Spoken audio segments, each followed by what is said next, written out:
నకిలీ సర్టిఫికెట్లు, నకిలీ నోట్లు, నకిలీ వస్తువులు, నకిలీ మనుషులే కాదు ఆఖరికి యాక్సిడెంట్ అయి ప్రాణాలు పోతే అన్నో ఇన్నో పైసలు వచ్చేటట్టు సాయపడే ఇన్సూరెన్స్లను కూడా నకిలీ చేస్తున్నారట కొందరు కేటుగాళ్ళు. పట్నం శంషాబాద్ పోలీసు వాళ్ళకు పట్టుబడ్డరు మనలకు నకిలీ ఇన్సూరెన్స్లు అంటగడుతున్న దొంగల ముఠగాళ్ళు. చూడుర్రి ఎంత తగిడిచిర్రో. ఓరి వీళ్ళ దేవ్యం మొక్కాల దుమ్ముగొట్ట గింత దరిద్రులు మోపైరేంద్రో లోకం మీద. బండ్ల ఇన్సూరెన్స్లను కూడా నకిలీ అంటగడుతున్నారట మందికి. మామూలుగా థర్డ్ పార్టీ ఇన్సూరెన్స్లు అని చెప్తుంటారు కదా వాహనాలకు. ఇక ఘటనే గాచారం బాగలేక పుసుక్కున ఎన్నడన్న యాక్సిడెంట్ అయితే ఆ బాధితులకు అంతో ఇంతో నష్టపరిహారం కట్టిస్తారు ఇన్సూరెన్స్ కంపెనీ వాళ్ళు. కానీ శంషాబాద్ పోలీసు వాళ్ళకు పట్టుబడ్డకి బద్మాషులు ఏం చెప్తున్నారంటే ఎవరన్నా చేయించుకున్న ఇన్సూరెన్స్ కంపెనీ కాగితాల పేరు మార్చి కొత్త ఇన్సూరెన్స్ లెక్క అమ్ముకుంటా సొమ్ము చేసుకుంటున్నారట. ఈ సంగతి ఎట్లా బయటపడ్డదంటే మొన్న ఒక యాక్సిడెంట్ బాధితులు టక్కర్ చేసిన బండి పేరు మీద ఉన్న ఇన్సూరెన్స్ పైసల కోసం క్లెయిమ్ చేస్తే అసలు ఆ బండి పేరు మీద ఇన్సూరెన్స్ ఏ చేయలేదని తేలిందట. ఇక ఈ కథ ఎట్లనో ఉందని స్పెషల్ ఆపరేషన్ టీంను ఏర్పాటు చేసుకుని ఇలా తీగ లాగితే డొంకంతా కదిలినట్టు అయింది.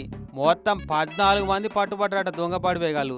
శానద్దుల సందే ఈ నకిలీ ఇన్సూరెన్స్ల దందా నడుతుందట. మందికి అంటగట్టి పైసలు మస్తు దండుకుంటున్నారట. ఎవరో కొంచెం డబ్బు మీద ఆశతోటి సింపుల్ ఎడిటింగ్ యూజ్ చేసి పాలసీగా అమ్మేస్తూ ఉన్నారు. అది తెలియక జనాలు అవే నిజం పాలసీలు అనుకుని వాడుకుంటున్నారు. అండ్ ఎప్పుడైతే ఈ యాక్సిడెంట్ జరుగుతూ ఉన్నాయో ఈ విషయాలు బయటపడుతూ ఉన్నాయి.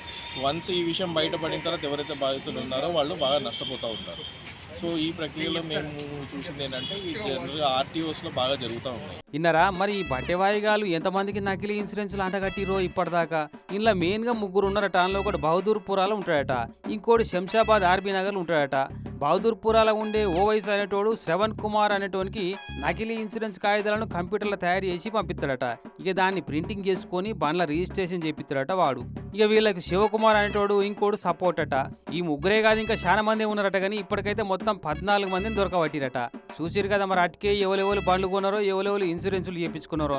జర మీరు చేయించుకున్న ఇన్సూరెన్సులు అసలయ్యేనా నకిలీయా ఓ మాల్క చెక్ చేసుకుంటే మంచిగా. లేకుంటే మొదటికే మోసం అవుతుంది, అసలుకే ఎసరొస్తుంది. మరి శ్రవణ్ కుమార్ గౌడ్ను, శివకుమార్ను, మరి అసలు సూత్రధారి అయిన ఓవైస్ ఎవడైతే ఇతడు బహదూర్పురాలో ఉంటాడు, కొన్ని కంప్యూటర్స్ ద్వారా ఈ ఆర్సీను పంపిస్తే, లైసెన్స్ పంపిస్తే దానికి అనుగుణంగా ఇన్సూరెన్స్ పేపర్ తయారు చేసి వీళ్ళకి వాట్సాప్లో పంపితే ప్రింట్అవుట్ తీసుకొని వీళ్ళు